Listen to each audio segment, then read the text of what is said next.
Good afternoon and welcome. I'd like to begin by asking our clerk to call the roll, please. Councilwoman Brown. Present. Councilman Brown. Present. Councilwoman Curtis. Present. Vice Mayor Gray. Present. Councilman Hobbs. Present. Councilwoman Sneed. Present. Mayor Tuck. Present. I want to begin by acknowledging that we have Assistant City Manager Steve Bond, who's sitting in for our City Manager Mary Bunning, who's on travel, and would like to call on Mr. Bond to introduce our agenda for this afternoon. Thank you, Mayor. The first item that we have is the briefing on the Interstate 64 Regional Express Lane concepts. We have Christopher G. Hall from the Virginia Department of Transportation, Hampton Roads District Engineer as a presenter, and also Robert A. Crum, who is with the Hampton Roads Transportation Planning Organization. This briefing is to provide an overview of some of the configurations for the express and the high occupancy toll lanes or hot lanes on Interstate 64 and their impact on traffic. There are various options that are under consideration, and the Hampton Roads Transportation Planning Organization is scheduled to endorse an express lane option by the end of the year. This is just a briefing and doesn't really require any council action.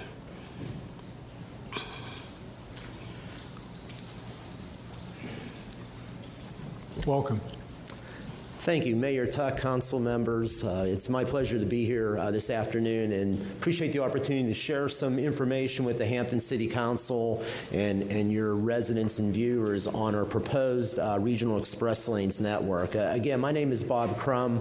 I'm the Executive Director of the Hampton Roads Transportation Planning Organization and the Hampton Roads Planning District Commission. We are the entity that brings together the 17 localities within the Hampton Roads region and brings them together to deliberate issues of importance, regional importance.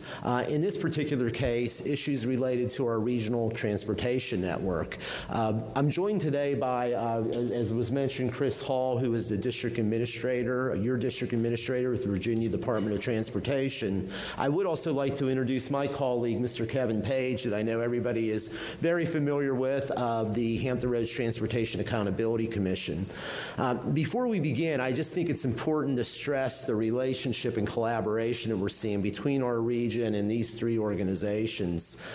The organization that I work for, we're responsible for identifying needed projects, planning for those projects, prioritizing those projects, and setting any policy that is necessary to get those projects implemented. We then turn those projects over to Mr. Page and HR TAC, who puts comprehensive financing plans around those projects to pay for them and move them to construction. Most of the projects that we're going to talk about today are being delivered with your local regional tax dollars. You're probably aware in Hampton Roads that we have a little extra gas tax and a little extra sales and use tax that generates money that's being put on these regional priority projects. That's done through HR TAC. And then VDOT, and you'll hear from Mr. Hall in a few minutes, VDOT is our project administrator that manages the construction of those projects. With that collaboration, this is really an historical time for Hampton Roads. We have over $5 billion of transportation projects, all highway projects on the interstate highway system that are either under construction or will be complete by 2025. Those include, just for everybody to have a good level set of information, they're happening all around us, but they begin on the peninsula on Interstate 64, 2 segments of Interstate 64 complete, with the third under construction that takes us just west of Williamsburg. If you go to the south side, you see 264-64 interchange under construction going to Virginia Beach. The first phase was completed last month, so when you're coming from Indian River, it's a little easier to make that exit now. The next phase will be completed in about 18 months. High-rise bridge in 64 South Side is currently under construction as well, a critical project for us. And of course, a project project that's really critical to our conversation today is the Hampton Roads Bridge Tunnel. $3.8 billion, the largest project in the history of Virginia that will be completed by the end of 2025. So really good news. But what we've been really trying to study at the regional level, and I want to pause and say that the leadership exhibited by your mayor at the regional level and helping us understand the issues, and Mr. Gray, Mr. Bond, Ms. Bunning, you're so well represented at the regional level. And I want to thank you all for helping us understand issues in Hampton so we can come to the best solution for everybody that's going to be impacted by these projects. But when we're investing over $5 billion of our projects, I think two goals that we really want to sit back, many goals, but two things we want to be certain. Number one, how do we make those projects work best together as a network, as a system, right? And how do we do that in the way that's most beneficial to your constituents, your residents, and the residents in Hampton Roads? So that's what we'd like to share some information for you today. And it really opens up the conversation around this concept of a regional express lanes network. So this conversation goes back to our July regional board meeting where our staff was asked a very important question. Our staff was asked by the TPO board, what would happen if we would go building all these regional priority projects with free general purpose lanes, all general purpose lanes, no tolling? And what would be calling that the baseline, what would that look like in the year 2045? And how would that compare to if we did a network that used high occupancy toll lanes? And what they really were interested in is coming up with the best regional network that would move traffic as efficiently around our region as possible. And I know many of you are aware with this, but I'd like to start with just a real quick graphic that talks about the difference between something we're familiar with now, which are those HOV2, high occupancy vehicle 2 lanes, and hot 2 lanes. So as you come down the peninsula, and as I'm heading east, and I come down the peninsula near Jefferson, of course I have the HOVs now. I can only jump into those during the peak traffic period, about 2 hours during the peak time coming east. I can only jump into those when it's me and another person or more in my vehicle. If we go to hot lanes, high occupancy 2 lanes, we actually give increased opportunity to ride in those lanes. Not only can I jump over there and ride the lanes if it's me and another person in the car and ride free, I also have the ability, if it's just me in the car and I don't mind paying a modest toll, I can jump in there and use it. Okay? So what we found, and we found this on the south side too, our HOV2 lanes just weren't used that much. And HOV3 are used even less, right? So going with the high occupancy toll lanes, what we found is it is increasing the usage of that pavement. And really what this is all about is how do we maximize the use of our pavement as much as we can. So we looked at an option looking out to 2045 that said, what would happen if we do no managed lanes, and what might that look like? All general purpose lanes, starting at Jefferson, going down through the Hampton Roads Bridge Tunnel, going down on the south side to the reversible section, past 264-64, and going through the high-rise bridge out to Bowers Hill. And we did some modeling on what that would look like. Now, on the south side, you're probably aware, if I may, on this map, we do have a reversible segment there. What we have is existing hot lanes, high occupancy toll lanes. They flow towards the military base in the morning, and they flow from the military base towards Chesapeake in the evening peak period. Okay, so that was a given in looking at our network. But we wanted to see how the use of free lanes would compare to a system that had managed hot lanes. Now, as we did that, the one thing that was important for us to recognize, if we look out to 2040, we are projecting we're going to see a 20% increase in traffic. So that's, obviously, you think about the HRBT today and think about adding 20,000 new cars going through there every day with you. But we wanted to be able to project that increase of traffic into our model and see what these two options would provide for us. So we took a look at what that would look like. And let's see, I'm sorry. So, and here's what we found. I apologize. So if you do the general purpose lanes, what these two maps show you is a side-by-side comparison. And let me show you what we're looking at here. We're showing how different segments will flow under something we call level of service. So in level of service, A to C, which is pretty acceptable, shows up in green.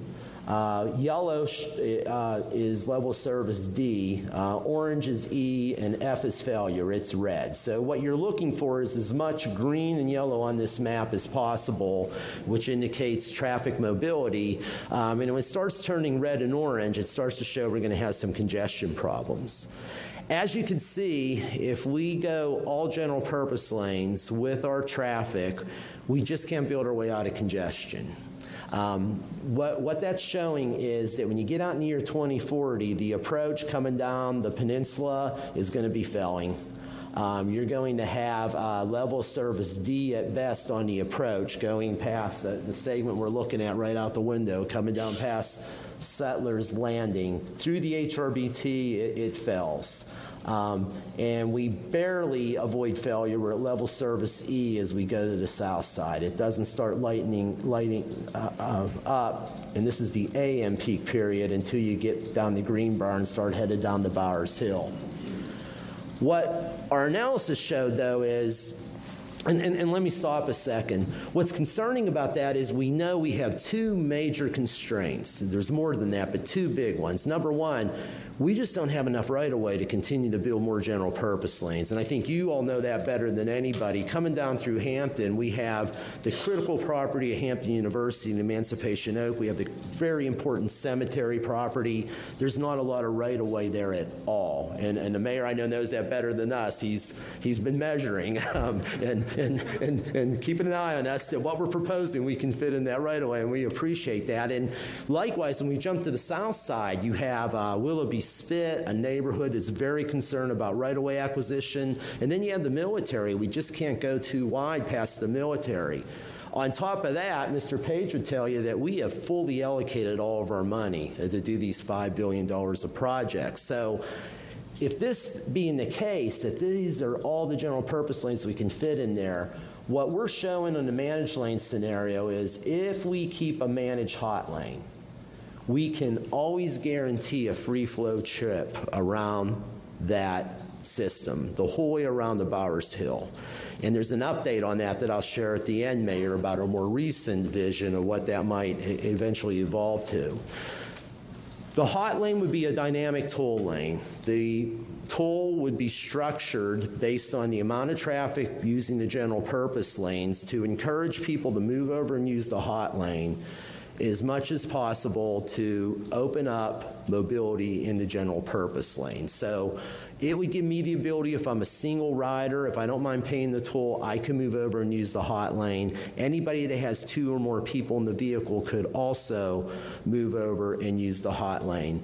And by doing that, what we're finding is, and remember, for every person we can get to move over and use the hot lane, it frees up traffic movement for people that want to stay in the free general purpose lane. So what we're trying to do is dynamic tolling to manage this as a system and get the most throughput for the available lane miles that we can build in this area. The same thing we're finding happens in the PM.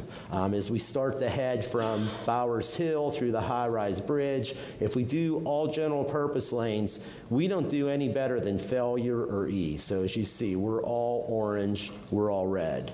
If we can go with this managed lane, now what you start to see is not only do you free up mobility in certain sections, but again, we can ensure a guaranteed trip of at least 45 miles an hour, possibly 50 miles an hour around that beltway system. The other thing that's important to remember too is, and my friends from HRT are here, but the managed system, the managed lanes, the buses can also use them. Suddenly, the bus trip, where we can guarantee Mr. Harrell a 50-mile-an-hour trip around that network, becomes very competitive, and we can encourage the use of transit to move people in our region as well, which we think is very helpful. So this is what I asked our staff to do is let's show something I think we can all relate to. Level service is hard to really, sometimes it's hard for me to wrap my mind around. So what I think is a better thing to look at is let's look at time of travel. So this is the morning and how much time it would take to go 9 miles between Settlers Landing and 564. Okay, if we use general purpose lanes, whoops, my fly-in's not working, and I apologize for that.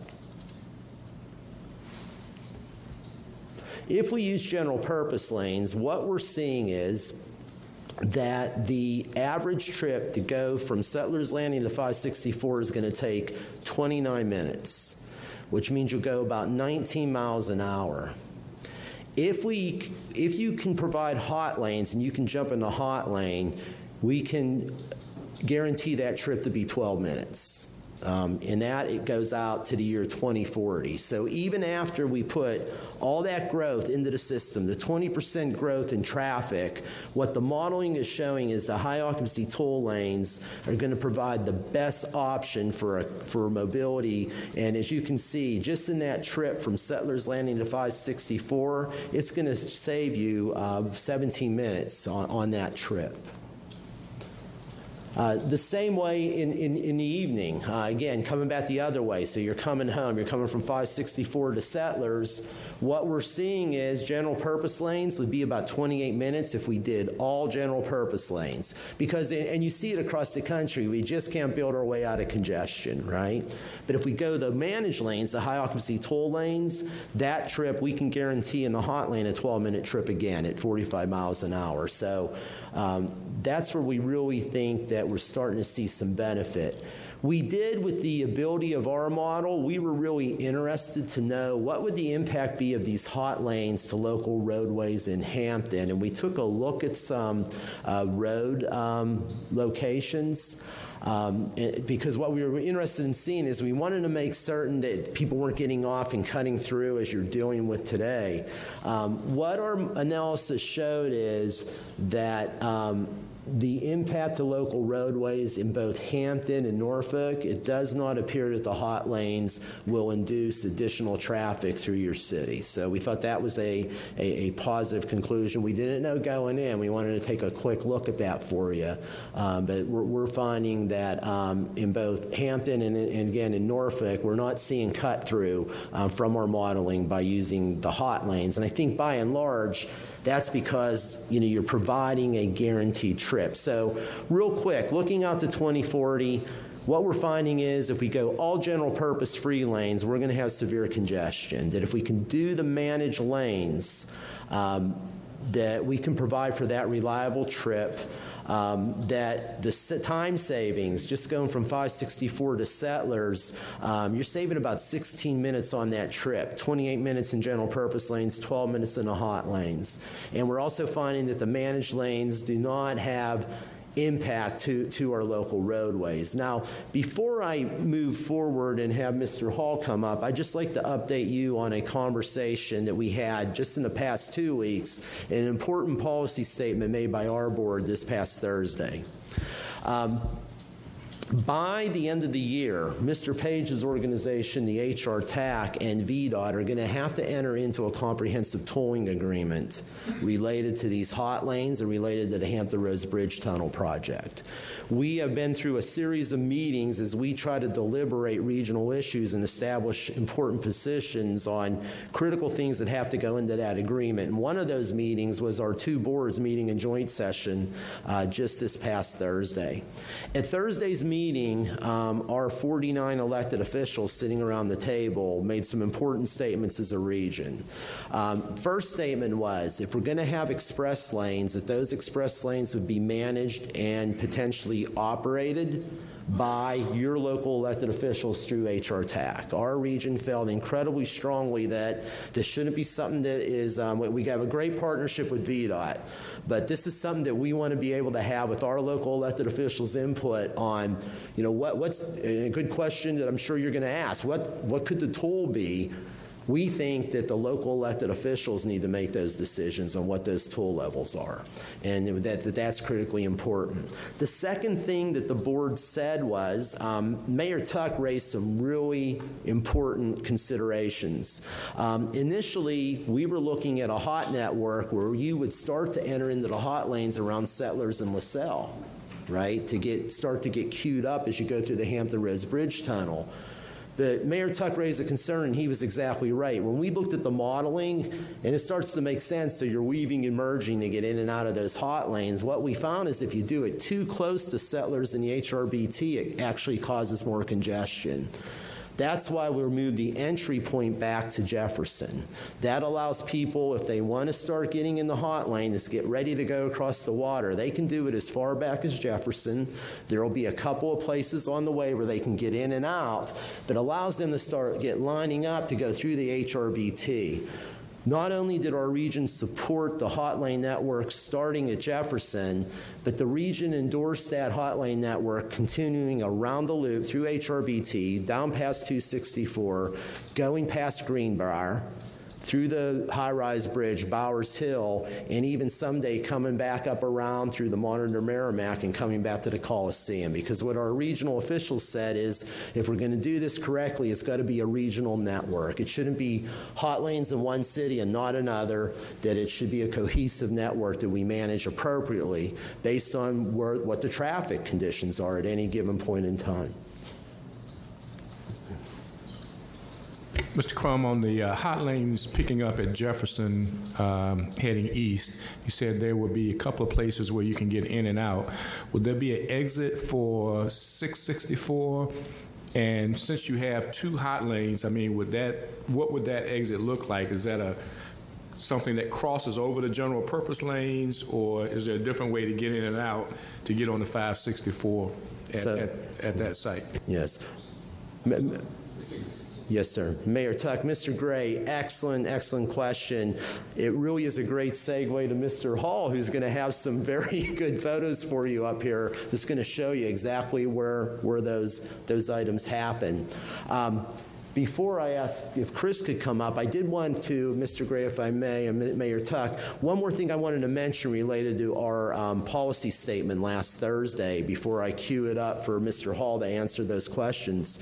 The other thing that our regional board said is that they want the hot lane system, the express lane systems, managed in the way that has the least impact to Hampton Roads residents, including looking at the possibility of maximizing toll revenues on weekends. So what that means is, so I'm from Pennsylvania, I have a lot of relatives that want to go to the beach, and they tend to all have more than two people in their automobile, right?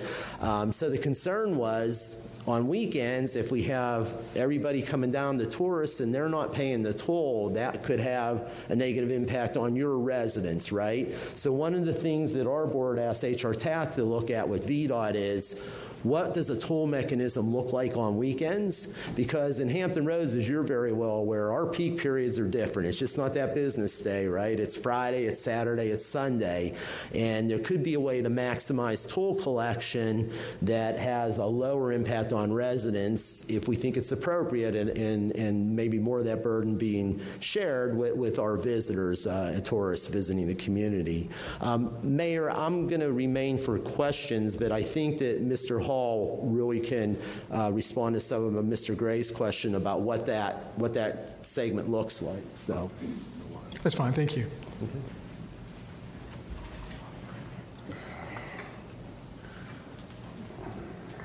While they're bringing this up, Mayor Tuck, members of the council, thanks. I really appreciate the opportunity to be here this afternoon and to bring you up to speed on some of the work we've been doing. As Mr. Crum alluded, we've been really tied at the hip with the region on what does the region want to do, what direction do they want to go, and providing the best engineering analysis and options to help the region make the best decision. What I'm going to be talking about here this afternoon is really, Mr. Crum gave you a very good overview of the entire network all the way around to Bowers Hill. I'm going to be focusing in on really the peninsula and then more specifically the portion of the network that really runs through the Hampton region. We did a number of runs in terms of analysis and development of different courses of action to try and get to what is the optimum solution. We took those and we did an analysis of the AM and PM peak volume traffic to determine what do those various options look like in terms of lane configuration and how we would situate the high occupancy toll lanes. And then basically what this did is that we identified 5 friction points throughout the entire network. And I'm going to address one of those, which is here in Hampton Roads, which we're all familiar with. I am a citizen of Hampton. I'm familiar with, and those are the area basically from Mercury down to the entrance to the tunnel there in the vicinity of Settlers Landing and Mallory. So we're going to take a look at what our proposed scenario looks like in terms of what that optimum solution is. We're going to go through what does the performance of that proposed scenario look like in terms of speed and reliability in those AM and peak periods. And then I'm going to take a little bit of a chance to look at specifically the hot spot here in Hampton. And then we'll talk a little bit about what the next steps are. And again, Mr. Crum alluded to some of those at the end of his presentation. But where do we go from here in terms of decisions that the region needs to make? So first, just as Mr. Crum alluded to, we were asked to take a look at what would the network look like if we started up in vicinity of Jefferson interchange all the way down, in terms of the peninsula, all the way down to the entrance to the HRBT. The scenario that we're looking at, that optimum scenario, again, is essentially we would convert the current HOV2 facility to an HOT2 facility, and that would run from Jefferson all the way down to where that those current HOV lanes end, right around the Mercury interchange.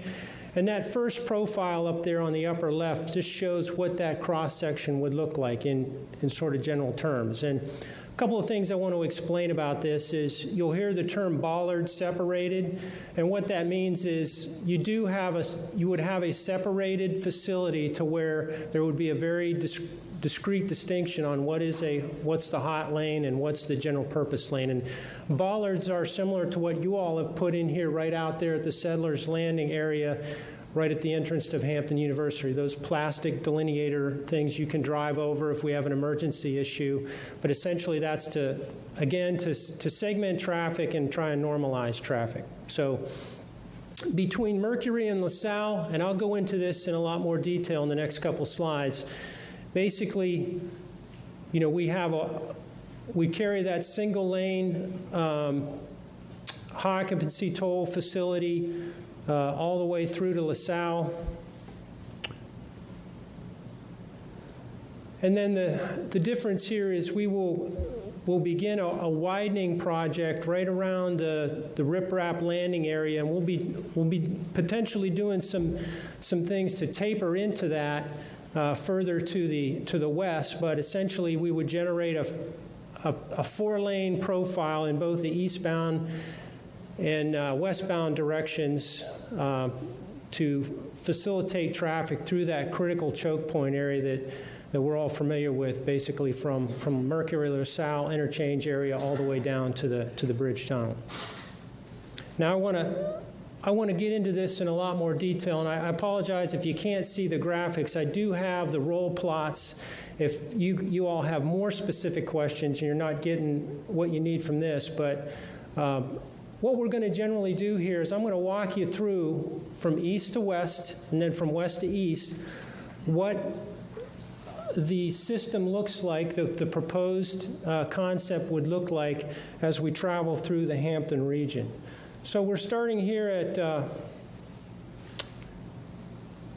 Hampton Road Center Parkway here. We're coming eastbound into Hampton, okay?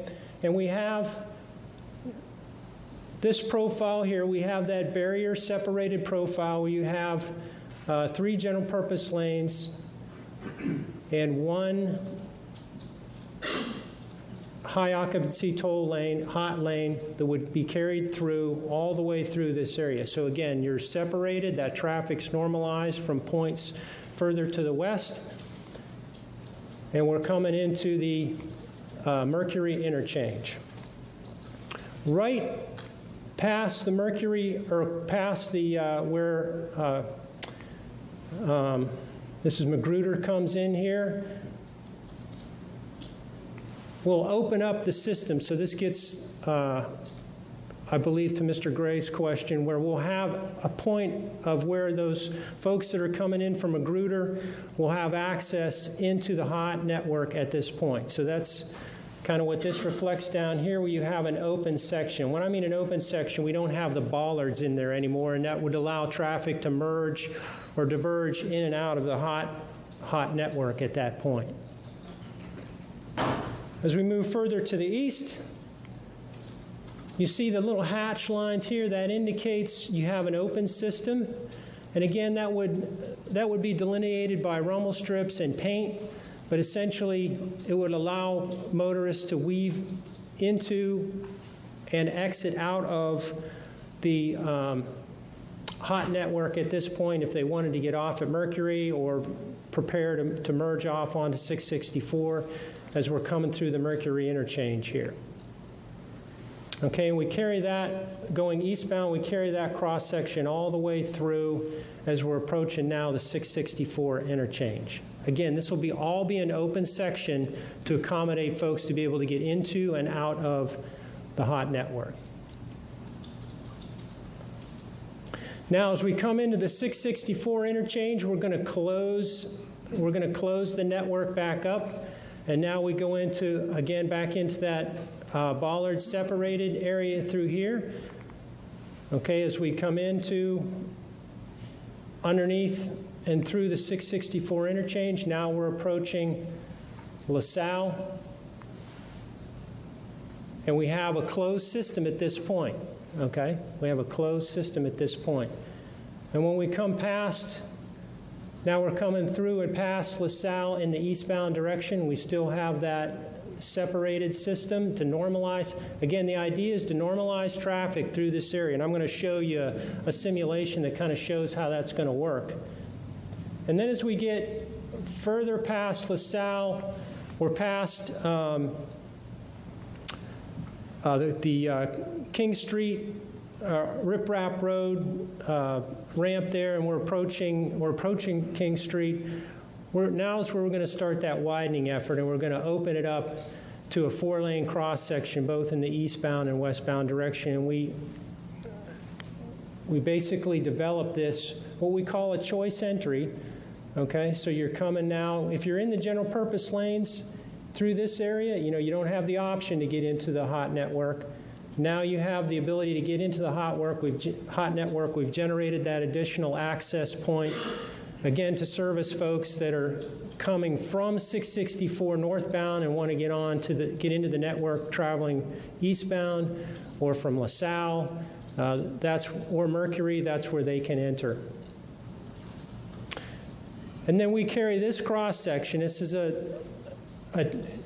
2 lanes in the hot network and 2 lanes in the general purpose. We carry that all the way through over the Hampton River bridges right out here, through the Settlers Landing interchange, and then to the entrance to the bridge tunnel. And then in the eastbound direction, those 4 lanes of traffic would be carried by the 2 new facilities that we're going to be constructing here. So now moving in the westbound direction, we're starting here, we're moving in the westbound direction. We have that 2x2 cross section will be ballard separated coming out of the tunnel. And essentially we'll open that up right just past the Settlers Landing westbound exit ramp there, so that'll allow people to get out of the network and into the general purpose lanes. And we will carry that open section, we'll carry that 4-lane profile, 2 in the hot network and 2 in the general purpose, all the way over the Hampton River bridges. And then that will essentially end right here. We'll taper it back down to the 1 lane in the hot system, 2 lanes in the general purpose. Then we'll link up with the system as we travel further to the west. Again, coming through LaSalle, through 664. This is all open, so folks can get into it if they're traveling further to the west up the peninsula. And then this is where we close it back up just past the Mercury ramp there. Now, as we move, I don't have the further up the peninsula here, but we're looking at other options to, folks want to get into it further on up. Around the J. Clyde Morris area, there's going to be probably 2 more entrance and egress points further up the peninsula as you're traveling west.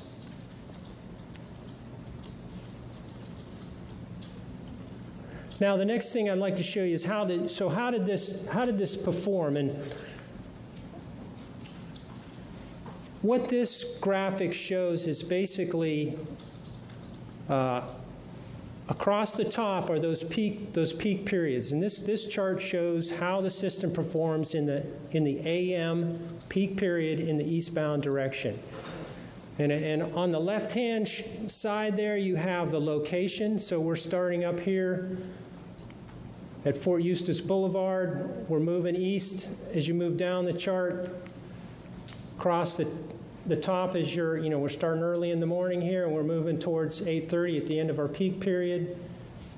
And then over here, we're at 664 now, and we're moving further to the east, across through the tunnel and into the south side. So the colors delineate the speed.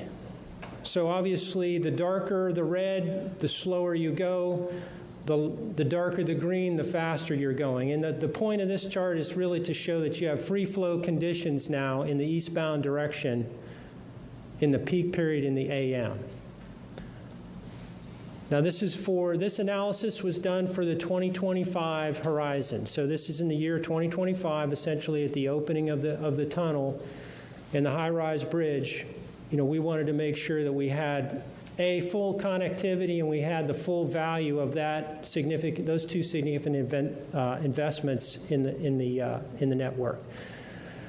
So the purpose of this chart really just shows in the AM, in the eastbound direction, year 2025, we have free flow conditions through the city of Hampton. In the westbound direction,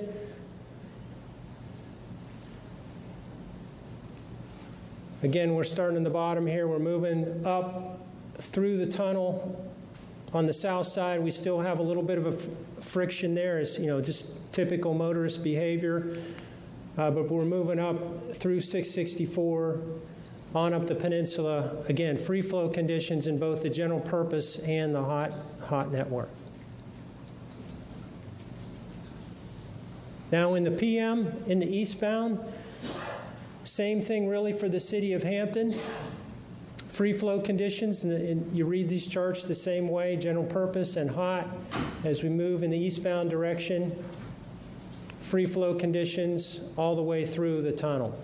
So again, in the PM, you're not seeing that congestion that we normally see as we approach the HRBT in the eastbound direction. Now, what we have found, and I don't want to dwell on this too much, but we still have some issues down here that are presenting themselves as a result of the 464 interchange, and that is something we're developing a solution with the region on the long-range transportation plan to address that.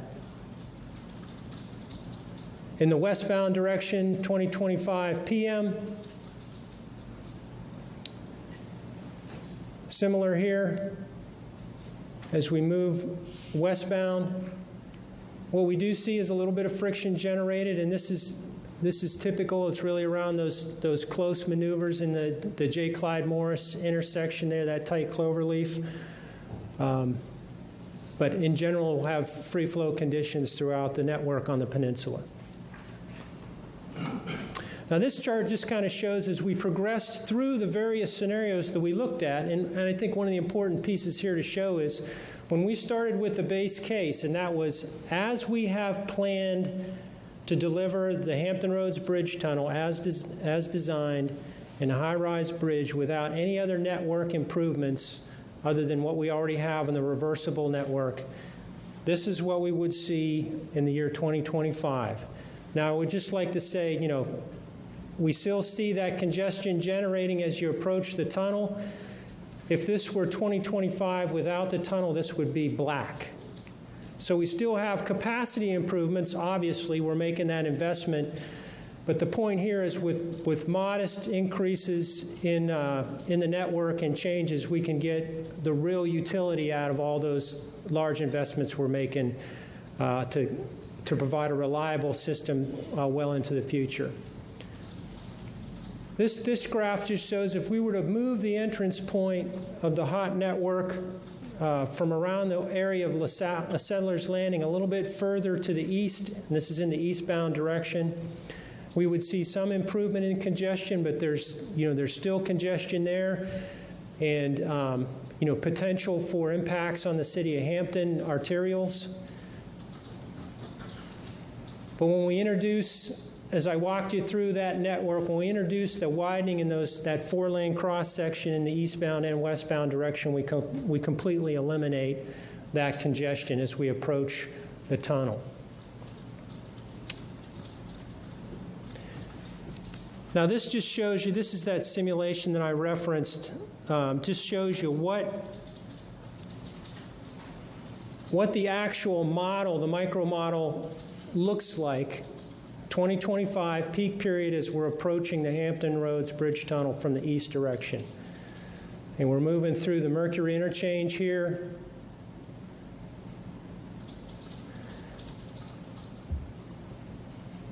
And we have an open system right now. Again, what I talked about where motors can merge and diverge in and out of the hot network at this point.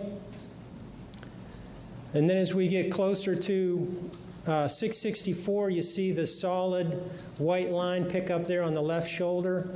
Now that system closes back up again, and we're starting to normalize traffic as we go into that area that has always caused us issue here in Hampton. So we've got normalized traffic again in the closed hot network to the left there. We're approaching LaSalle here. As we come through the LaSalle intersection, now we're approaching Rip Rap. And then just beyond Rip Rap, we'll see where we open it up to that additional entrance to the system, and we open it up to a four-lane cross-section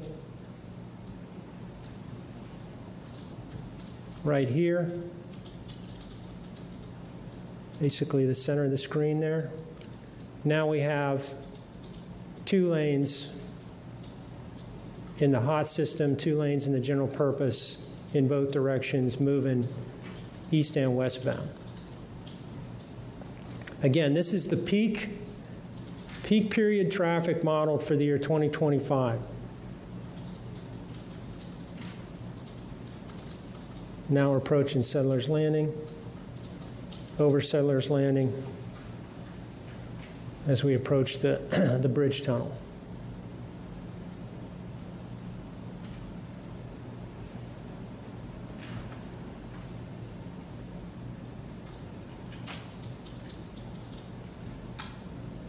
Now, this is, again, a closed network now all the way through the tunnel until you approach 564 on the opposite side of the water.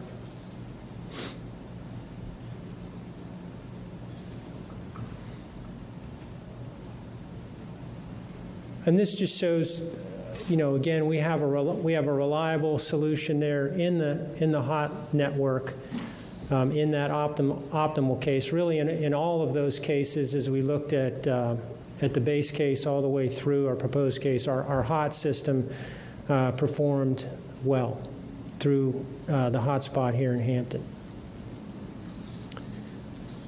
Now, as Mr. Crum talked about, some of the things we're looking at next, again, this is as the region looks at different options, what are the tolling regimes, how do you operate that system, hours of operation, various options on the network itself.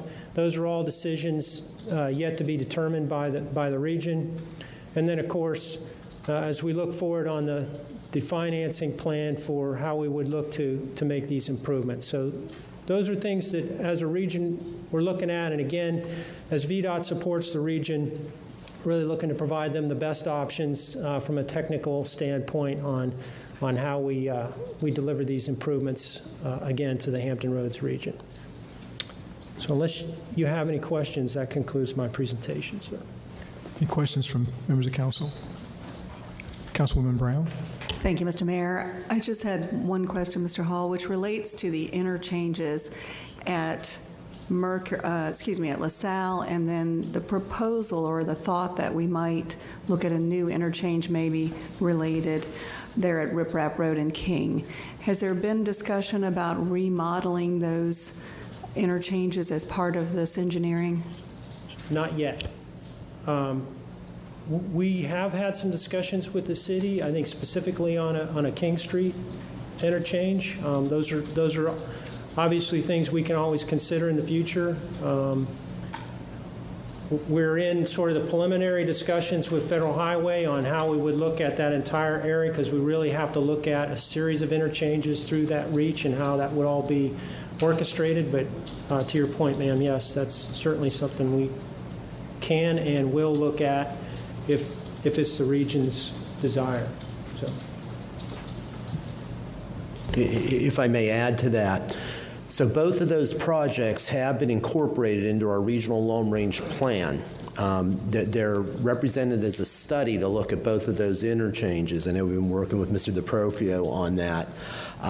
Our goal now is we've got to try to get that moved up in the ranking to find the money to be able to get in the projects to take a look at exactly what you're mentioning. So the first step is there. We have it in the plan. We've got to find the money now to do the studies. Thank you, Beth. Just one observation that came up on last Thursday that wasn't included was that there's a possibility there won't be 4 lanes westbound coming out of the tunnel, or at the point that there'll be 4 lanes coming out of the tunnel, but there may not be 4 lanes from Mallory all the way up to about 264 mile marker where you pick up the 4th lane, only because you may be constrained by right-of-way and a need to try and, you've got the golf course that you might infringe upon, and also the cost of possibly widening the bridges or constructing new bridges on the westbound side. So it's just something just for the council members to consider that wasn't presented here.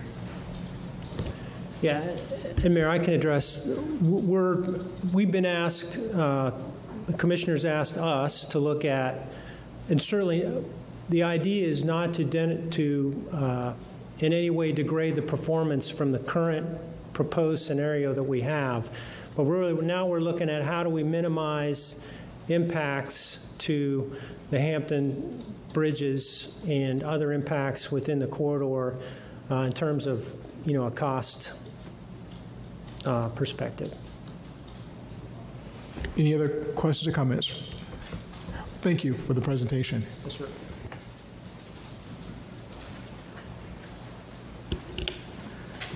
The second item on our agenda is the proposed fiscal year 2021 Transportation Service Plan and the Transit Transformation Project Overview. We have Dr. Brian Smith, the Chief of Staff for Hampton Roads Transit, who is set to be the presenter. Each year, Hampton Roads Transit submits to the city a proposed transportation service plan, or TSP, that includes the alignment and hours that each bus route will use in the upcoming fiscal year. The TSP serves as the basis for the Hampton Roads Transit budget request for the fiscal year. This year, there are some changes, proposed changes, that will be reviewed in this presentation, and HRT will also provide Council with an update on the Transit Transformation Project, which is a regional effort to reimagine transit. At the end of the presentation, Council will be asked for input. Thank you very much, Mr. Manager, Mr. Mayor, members of council and staff and members of the public. We're certainly pleased to be here. We think it's very fitting that we follow the road network presentation because of two principal areas. One, clearly transit is part of the overall fabric of the transportation network. We certainly help you get capacity out of what's being built, and we certainly greatly benefit from the roads, bridges, and tunnels that are being built, and certainly that's part of the network that we get our buses through. But secondly, which I think is an important theme that we think about today, is that roads, bridges, and tunnels are being handled by a regional thought process, which is really important. It was former city manager Jim Spohr of Virginia Beach that mentioned, William, if we did roads like we do transit, you'd have 1 lane in Chesapeake, 4 lanes in Virginia Beach, 2 lanes in another community. So it's important as we look at how we improve the transportation network through transit that we consider the fact that we need regional decision making to really enhance the system. We have a very strong working relationship with your team. The Vice Mayor is chair of our Audit and Budget Committee.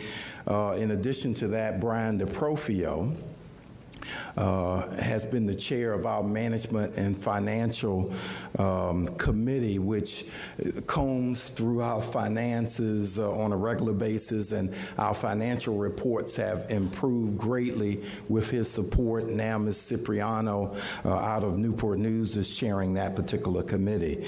I did want to, before we get into the presentation, introduce our Chief Financial Officer, Connor Burns, who's with us. He is a Hampton resident. He does a fantastic job and really has introduced even a higher level of fiscal diplomacy with the agency. And, you know, we're very proud since we had the challenge in fiscal year 16 with the overrun that the past 3 fiscal years we've returned money to the cities. We need to do a better job communicating that, because when I tell people that, most folks think that I'm embellishing the truth. No, we return funds to our member cities based on very tight fiscal controls. What we'd like to do now is to walk you through our transportation service plan. We know that this coming budget year is a transitional year, and we're still operating based on the current assumptions that we have. And Mr. Ray Amoruso, our Chief of Planning and Development, will provide an overview there. He will be followed by Dr. Brian Smith, who will talk about the Transform Transit effort, where we are really envisioning what the future could look like. And we believe that the HR TAC model has worked very well with roads, bridges, and tunnels, and we think that some type of infrastructure of that nature needs to be in place to help us advance transit to the same degree that we're able to do with our roads. We also have Antoinette White, who's with us, who's our manager of service planning, if there are some technical questions about the route. So with that, I'll turn it over to Mr. Amoruso. Thank you, Mr. Harrell, and good afternoon, Mr. Mayor. It's nice to be back, and members of council, Deputy City Manager. So today, you're going to hear about 2 TSPs. One is the traditional, it's that time of year again, it's our budget time. transportation service plan, and then Dr. Smith will follow me to talk about the transit transformation project, which also has a document attached to it that's called a transit strategic plan, which is different. I'm here today to talk about the activities related to the development of the FY fiscal year 21 budget. Your city manager received on October 2nd, as all city managers did in our service district, a letter that came from Mr. Harrell. In that letter, it laid out the proposed transit service plan for fiscal year 21 that begins on July 1st next year. Responses are due back from staff, and we've been working with Mr. DeProfrio and Michael Hayes in planning, but responses are due back to HRT staff about the proposed service plan no later than November 15th. I suspect we're going to get them earlier than that. There's simply not a lot of changes for this city this year. The Finance Department has committed to members of the Management, Finance, and Advisory Committee, MPAC, that they will have a draft budget or look at a proposed budget by December 9th. And then HRT staff, finance and planning, will meet with your complements of finance, budget, and planning to sit down the week of January 6th through January 10th, all 6 cities, to review the dollars and cents related to the service plan. There'll be a special MFAC meeting held the week of January 13th that all 6 cities can hear what's going on in each other's city to have a comprehensive look at the total operating budget for HRT proposed for FY21. And then finally, final fiscal year 21 budgets and service plans for all cities will be available no later than February 14th. Our Transportation District Commission of Hampton Roads, the board for HRT, will be meeting later in the month to get a briefing in February for the proposed operating budget for fiscal year 21. They adopted in May, as we do every year. So moving to your city, of course, we always talk about this every year. We focus on underproductive routes. That's important as we receive a lot of funding from the state, and the emphasis from the state is to identify routes that are not productive, that don't carry a lot of riders per trip, because they're awarding state operating assistance to transit agencies around the Commonwealth based on productivity. We do this every year for every city, for every route that's in the system. Our thresholds and our policies are that at a minimum, when a bus is out there, it should be carrying at least 10 passengers per hour on a weekday, on a typical average weekday, and 8 passengers on weekends. The recommendation has been made in the past, and it's again here this year, that the routes 102 and the routes 111 on Sunday failed, in terms of the span of the service of that day, failed to meet those minimum thresholds. They're carrying far fewer than 10 passengers, 8 passengers on a weekend. The Route 102 runs between the Peninsula Town Center and downtown Hampton, and the Route 111 runs between Thomas Nelson Community College and Patrick Henry Mall. And we are proposing in the service plan to your staff and to the manager elimination of Sunday service. This, I won't go through all this now. It's been made available, but it's every route that's in your system. You have, in FY20, right now you fund roughly $4.8 million of city funds to support this service, which roughly is about 82,000 service hours that are attributed to these routes. And this shows you the weekday, Saturday, Sunday for several fiscal years, the typical ridership on those days, and then passengers per hour by route. By eliminating the route, Sunday service on the Route 102, it's because of very low ridership. It's basically carrying 6 or less people per hour. It's hourly service, so it's one bus. So you have a 40-foot bus out there carrying very few people. It saves 687 annual hours by eliminating just Sunday service. It impacts, in that span of 12 hours on a Sunday, about 61 people, 61 human beings. But there is alternative service available on most of the segments of the route on a Sunday via other routes, routes 110, 114, and 118. This is a map of the route just depicting where it travels to. The only other recommendation we're making for fiscal year 21 is the elimination of Sunday service on the Route 111, which would save about 212 annual hours, impacting about 134 passengers on a typical Sunday. It also carries 6 or fewer people per hour of service. It's also an hourly service.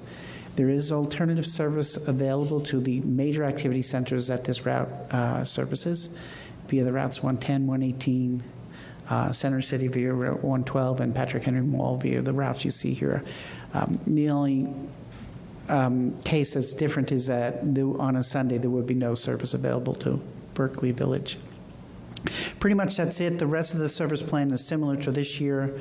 Both of those recommendations you'll hear shortly from Dr. Smith are in keeping with the Transit Strategic Plan.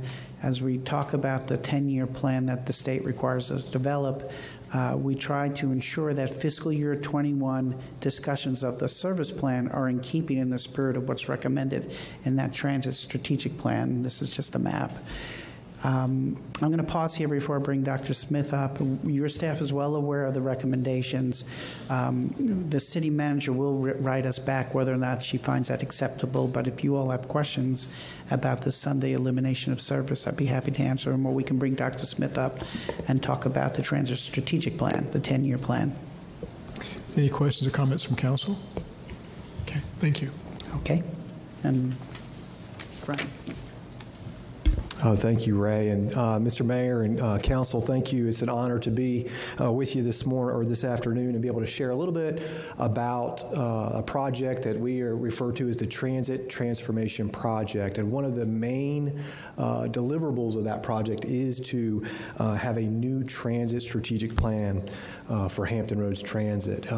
So I'll kind of clip through these slides and just share a little bit. But to start with a background, that we really have been undergoing a significant amount of reform, both at the federal level and especially at the state level in terms of transit policy statewide. And some of those things are referenced here. The capital program for how Virginia is investing in transit capital has changed significantly. It's a competitive process now, and projects are ranked and rated, and funding is allocated in a very competitive framework. And on the operating side, we have now moved to 100% performance-based funding. So as Mr. Amoruso mentioned, with some of the trimming and looking for new efficiencies and effectiveness of routes, that does have a very bottom line impact on the amount of funding that we receive, particularly from the state with the new performance-based funding.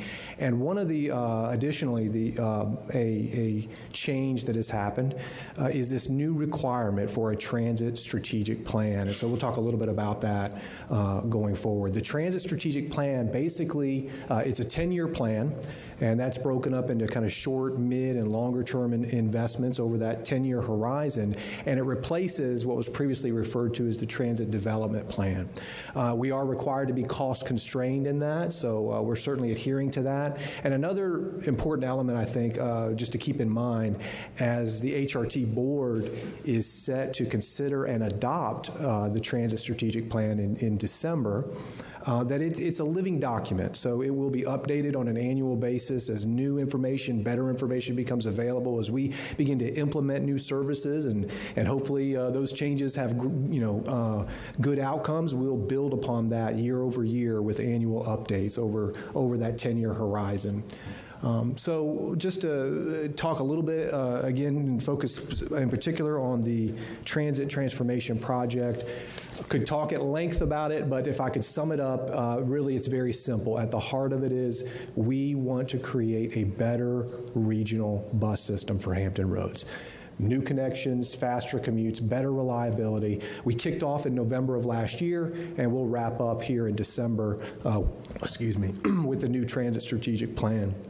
And our approach is kind of outlined here. We started out with something we thought was very important, which was kind of benchmarking HRT. Let's look at a performance diagnostic of the current system. How well are we performing in system and financial measures? And there is one handout, I believe, at your places that gives a little bit more information on that, how HRT compares to other transit agencies. So that's a good baseline information. And then looking at several scenarios for what we could do to improve on that performance and make the system even more effective. We've got a lot of involvement through this process, and I'll speak to that briefly as well. But ultimately, it's about bringing forward a new plan for how the system is designed and what services we'd operate.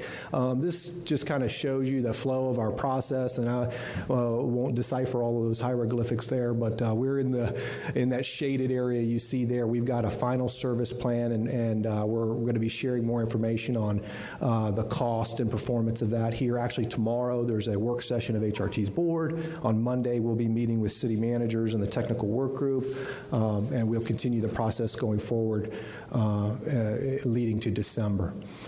But we have had, and we thought this was very important, this is a regional conversation, and we really need to involve a lot of stakeholders in that process, and so we've done that. We've had a regional survey. Over 2,700 participants gave us good input through the survey on what their priorities were for a better bus system.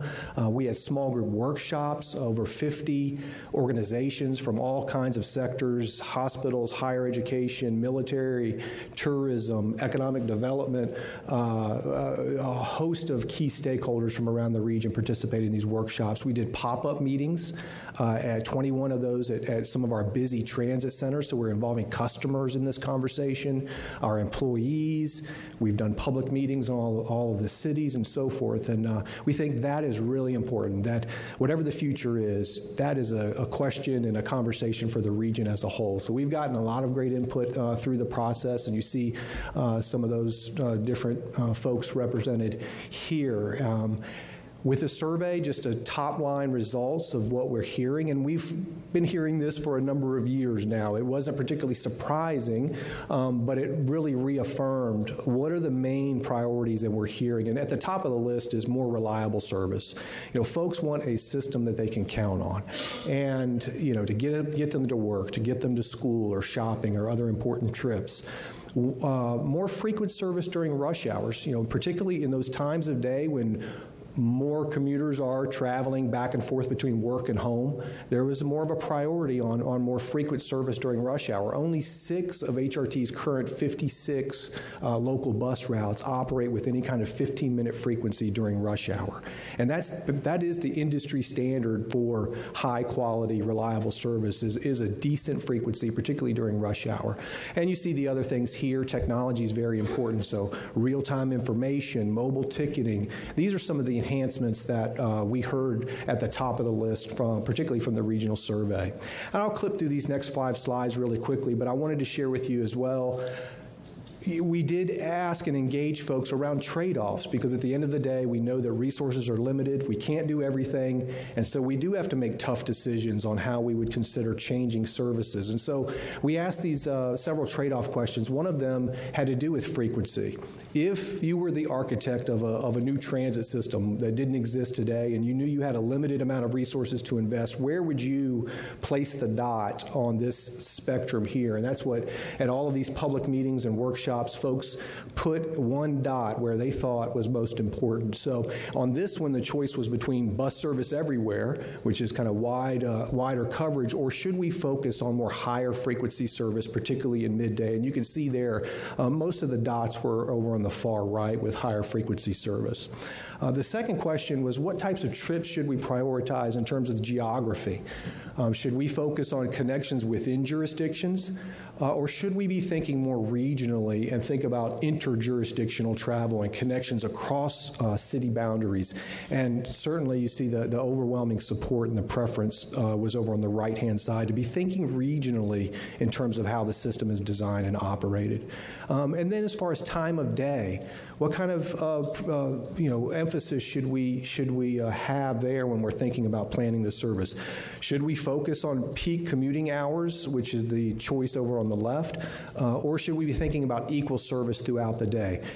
This was a little bit more balanced out. As you can see here, there was more of a preference for focusing on peak service hours, but it is spread out. And I will say, if I could peel back one layer of the data, particularly when you talk to transit riders, folks who use transit 5 days a week or more, who really rely on transit, they're the ones who say, yes, I need access in the middle of the day. I need to be able to access transit in the evenings and on the weekends. And so we were very mindful of that, and we need to be thinking about how we balance our resources across that whole spectrum there.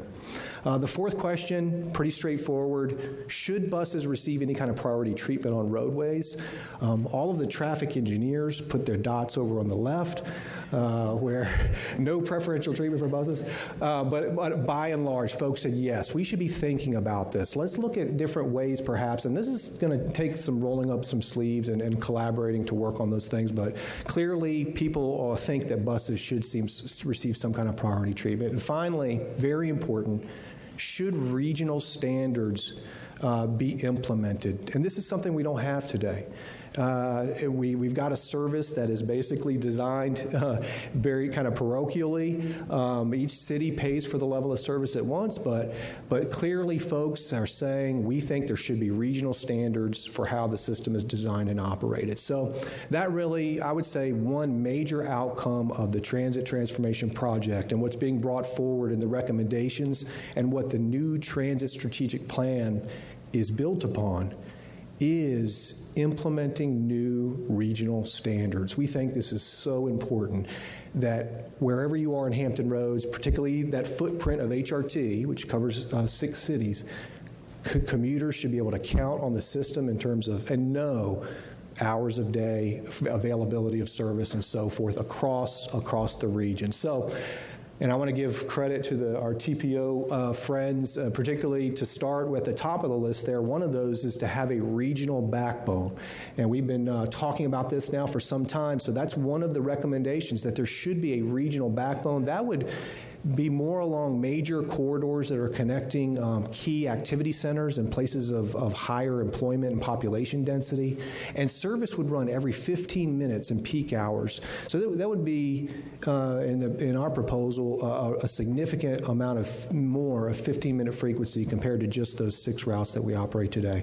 The next tier, if you will, is the local priority routes, also very important, but they would run on, probably have a little bit more less density and in terms of job and population, but they're still very important routes. They would run on 30-minute frequency during peak hour.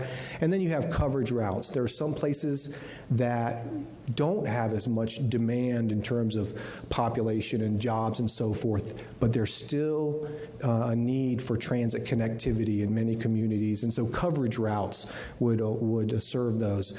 Other routes include our limited or express service, like our commuter services, for example, that connect workers to Newport News Shipyard, and our regional services, our MAX services that travel around the regional footprint. And finally, something new is on-demand zones. We're looking forward to experimenting with those. If you've ever caught an Uber or Lyft, it would be something like that, but a public transit version of that in certain zones in the region. So we're looking forward to experimenting with that. So just to wrap up, I guess, again, it's really about those regional standards and beginning to apply and implement them, improving overall efficiency, looking at things like what Mr. Amoruso pointed out to, thinking about the fact that state funding is 100% performance-based, and so we are looking at ways to improve efficiency and effectiveness. So can we trim perhaps some of those less productive services and consider about reallocating resources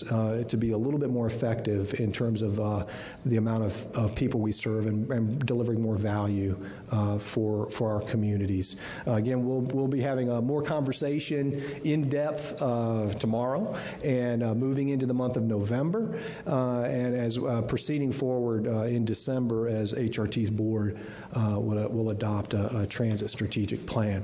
I want to also say, as part of this, and express gratitude for the mayor and his colleague, Mayor Rowe of Portsmouth, who are co-chairing the regional advisory panel that's also been having some really important input in the process as well.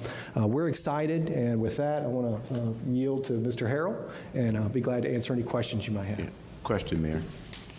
Thank you, sir. Thank you.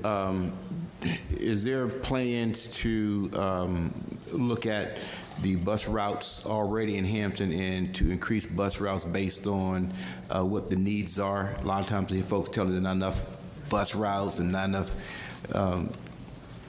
Okay. And in terms of looking at that too as well, when you look at what Hampton's needs are, have you done a needs assessment to make sure that when you deliver bus service, you're getting the most ridership and folks are getting a wraparound service? Absolutely, Councilman.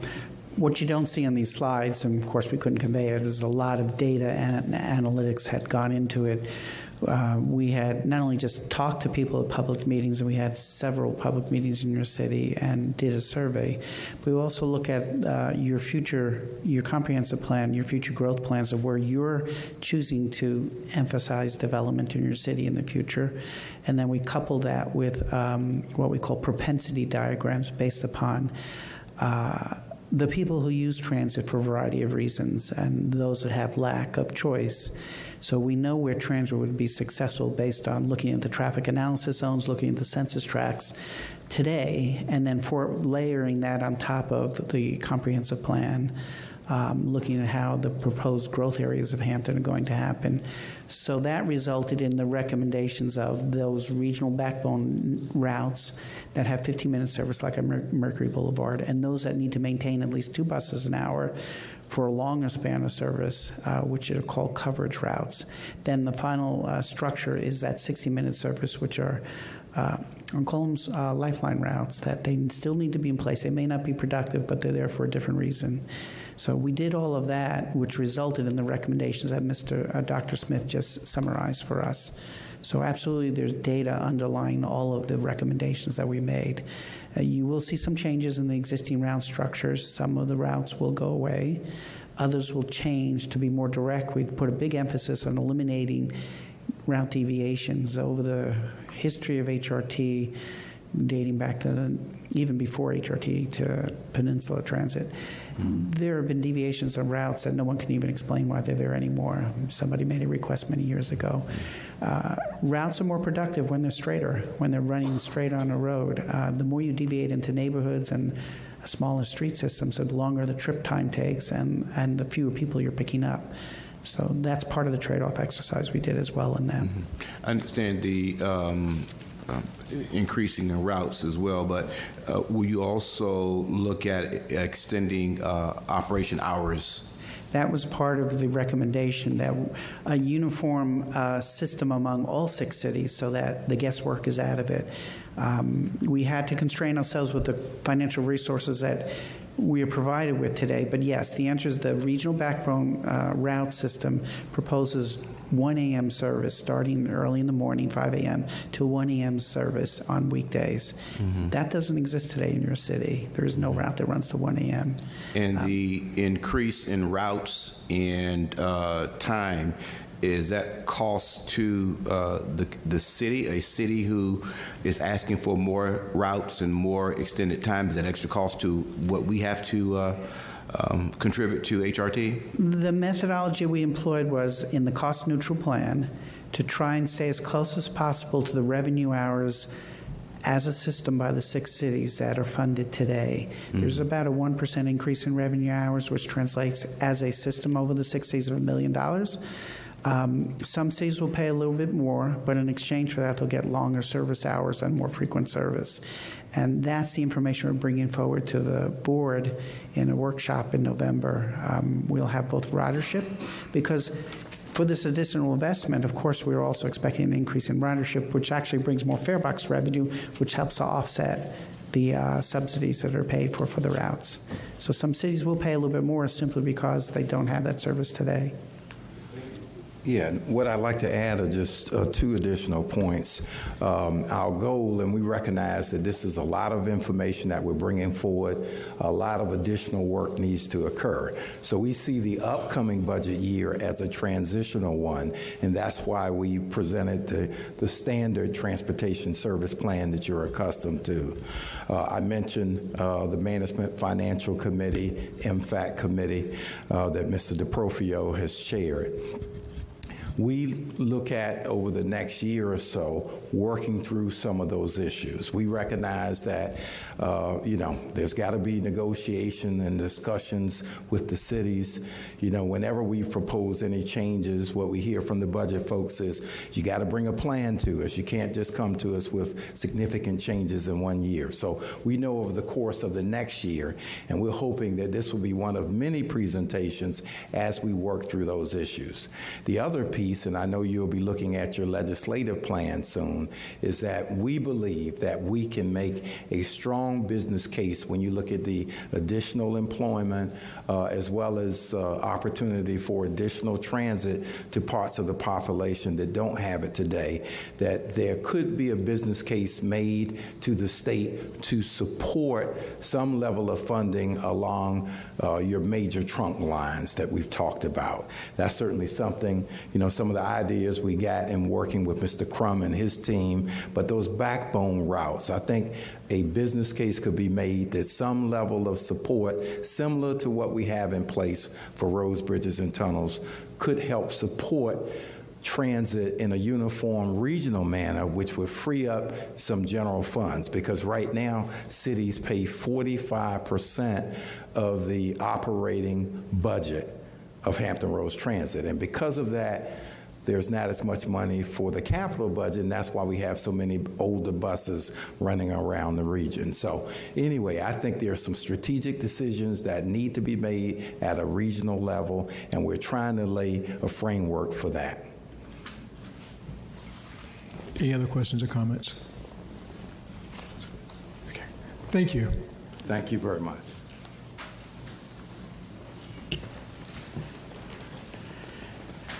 The next item on our agenda is the discussion of the legislative package. We have, once again with us, C.J. Stolley, the Vice President of Two Capitals Consulting. For members of the public, last council meeting, October 9, 2019, Two Capitals Consulting, who is the city's Virginia General Assembly legislative liaison, came and facilitated a discussion about our legislative package for the upcoming 2020 General Assembly session. Ms. Stolley is back again to have a discussion and update about that package. This is all in anticipation of a vote which is scheduled for next council meeting, November 13th. Thank you. Thank you. Mayor Tuck, Vice Mayor Gray, members of council, esteemed staff, thank you again for having me here today to continue our discussion on your General Assembly legislative package. We had a very robust discussion last time, so a lot of this you'll already be familiar with. There are two new items, so I will highlight those when we get to those, but feel free to stop me at any point if you have any questions, suggestions, comments, want further discussion, just let me know. We will be highlighting this year the Hampton Coliseum, which is celebrating 50 years in January, so that will be on the front of our package this year. So the first two requests here are the new requests that I will talk about a little bit more in detail than the others because you're already familiar with those. The first was brought to us dealing with the conditions on use permits for alcohol-related businesses. Currently, there are two cities that have the ability to look at these conditions on use permits. That's Norfolk and Richmond. Otherwise, under current law, the permits ride with the land, and so the cities and localities don't have the ability to take a look at some of maybe the updated standards. So we are going to be asking the General Assembly to amend the code to allow Hampton to be one of those cities as well. They can take a look and some of the existing use permit conditions when it changes ownership. So this is something that came to us as a possible problem because some of the older use permits maybe didn't include things such as maximum occupancy limits, dance hall regulations, noise ordinance, and even security staffing. Any questions or comments on that one? The other new piece here is really dealing with localities' ability to increase and protect tree canopy. This is going to be part of the larger resiliency effort, which we usually make a policy statement, but this was a specific request to look at changing some of the legislation around communities' ability to look at the tree canopy in more than just a piecemeal way. Currently, the way the law is, it only protects trees that are heritage specimens specimen, memorial, or street trees. It's a very narrow category, and so the city wants to be able to have the ability to more broadly categorize trees that may meet additional criteria. So this is something that other communities have also been talking about, and just as part of a resiliency effort to, instead of having gray infrastructure, having more green, natural infrastructure to help with the resiliency issues. All right. And then you all are familiar with the annual fund that would be to address the needs of Virginia's military and federal facilities. This is something that was part of our package last year. We worked with other regional partners on this initiative. Actually, this year, the Hampton Roads Military and Federal Facilities Alliance got together with the Hampton Roads Caucus and was able to get a letter to the governor explaining why this is such an important request and that we're fighting with Florida and other states for the resources. And so they have actually asked for $10 million to start this fund, in which case they've discussed a system that would be similar to Smart Scale, in which a community locality could submit a project that would then be ranked and scaled for funds, and then the community would be expected to have some sort of matching funds for this. Additionally, we discussed last time the including of City of Hampton in localities that are permitted to host casino gaming. Again, at this point, there are only 5 cities that are able to, based on the way they laid out the regulations, and that's Bristol, Danville, Richmond, Norfolk, and Portsmouth. And so at this point, Hampton couldn't even, if the legislation were to pass again this year exactly as it was last year, Hampton couldn't even consider it the way the legislation is written. So this would give Hampton an opportunity to at least assess whether they want to be a host city. And then finally, we've discussed this particular toolbox legislation, as I like to call it, to give localities more authority to deal with some of the blight. So we talk about here specifically overgrown trees and shrubs, but I've heard from you all that there's other, sort of junk things in yards that we would like to be able to find some way to control for. So we are working with city attorney staff to come up with some legislation that we can share with some of our local elected officials who have expressed some interest in carrying legislation this year and seeing if we can find some kind of tool to help the city be more proactive in addressing these blight situations. And then these are your priority positions. Again, we discussed these at length last session, but if you have any questions, feel free to stop me. Again, one of the priorities that you all had recommended was the ability to regulate firearms in public spaces. Right now, the General Assembly and the state government has this authority to do it in state buildings, but does not grant that authority to localities in their parks and their government buildings and the like. So this is an initiative that several other cities are also pursuing this year. Again, continue to support and enhance localities' resiliency efforts. We have one specific request, which is the tree canopy, but additionally, we know there are other resources out there that we would like to be able to use, such as the Shoreline Resiliency Fund, for it to be funded, and other such initiatives. So it's a general statement, and that allows us, as legislation comes up, to bring it back before the council or bring it back before staff and say, this is a part of the resiliency package. Would you be in support of it, or would you be opposed to it? Additionally, continue supporting and funding education initiatives. We talked about this last time as well when the City of Hampton Schools was here, so we'll continue to do that. Also continue supporting transportation initiatives. My counterparts here presented earlier on both transit and transportation, so that is something that we will be closely monitoring and following. Last year we were able to support several pieces of those packages as the City of Hampton. Defining and regulating games of skill. This is something that came up during our discussion session as, a new technology that's out there that the cities want to be able to know what it is, where it is, how it's operating, and how it should be regulated. So that is something we will have a statement on this year. Other localities are looking into it. VML has also had a lot of discussion around this topic this year.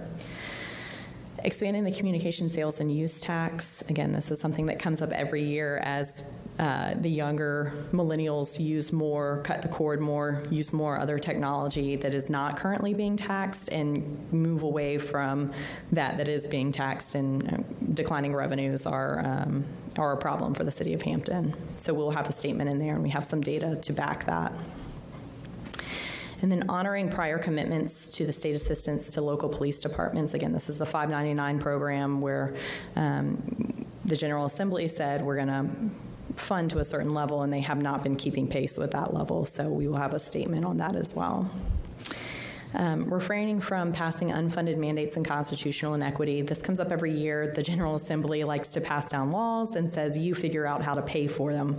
And so this is something that we've seen time and time again come up as an issue. And so there are always individual pieces of legislation that come out and say, we think this would be a really great idea, but the state is not going to pay for it. So you guys figure out how to do that.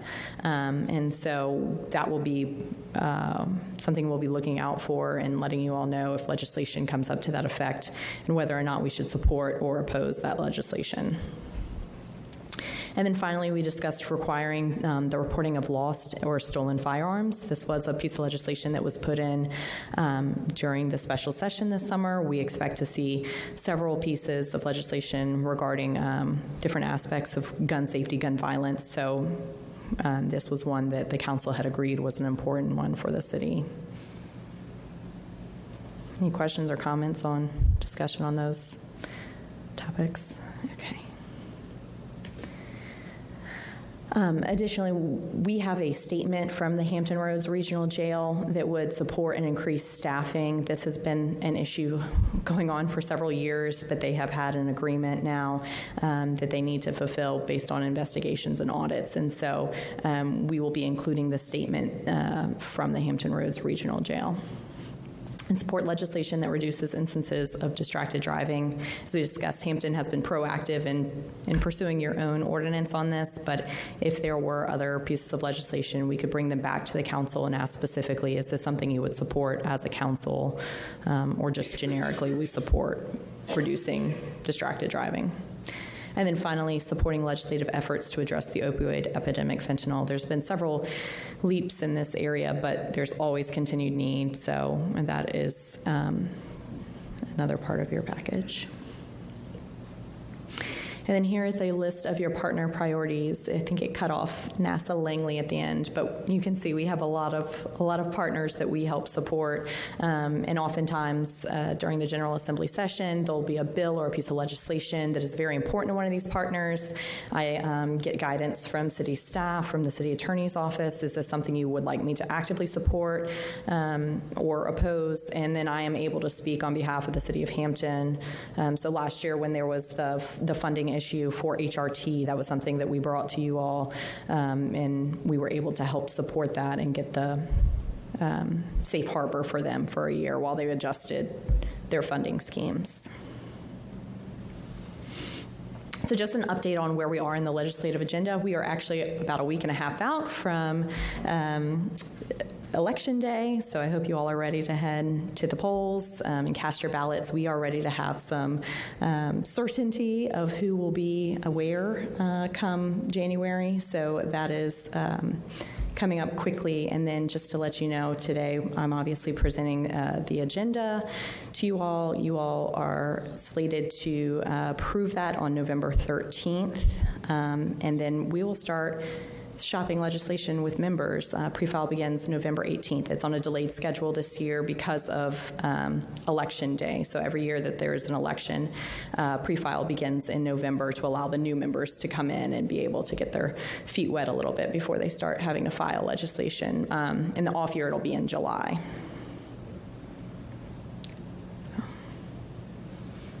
That is it for me. If anyone has any questions, and you'll be seeing a draft of the legislative package come around shortly. Any questions or comments from council? Thank you.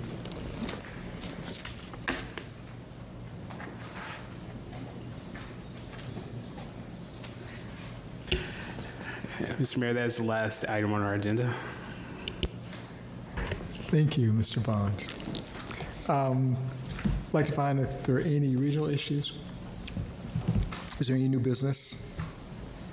We'd like to announce that I'm having a town hall meeting on Tuesday, October 29th at 6 p.m. at Hampton Christian Church, which is on East Mercury Boulevard.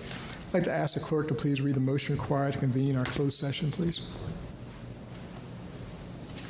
The motion required today slightly deviates from the agenda, and it is to convene a closed session pursuant to Virginia Code Sections 2.2-3711.A, .1, .5, .7, and .8 to discuss appointments as indicated on the agenda, to discuss a prospective business or industry or the expansion of an existing business or industry, where no previous announcement has been made of the business or industry's interest in locating or expanding its facilities in Hampton, for consultation with legal counsel pertaining to actual or probable litigation in a federal class action lawsuit where such consultation or briefing in an open meeting would adversely affect the negotiating or litigating posture of the public body, requiring the provision of legal advice by such counsel, and consultation with legal counsel employed or retained by a public body regarding specific legal matters related to the enforceability or modification of certain deed restrictions, efforts requiring the provision of legal advice by such counsel.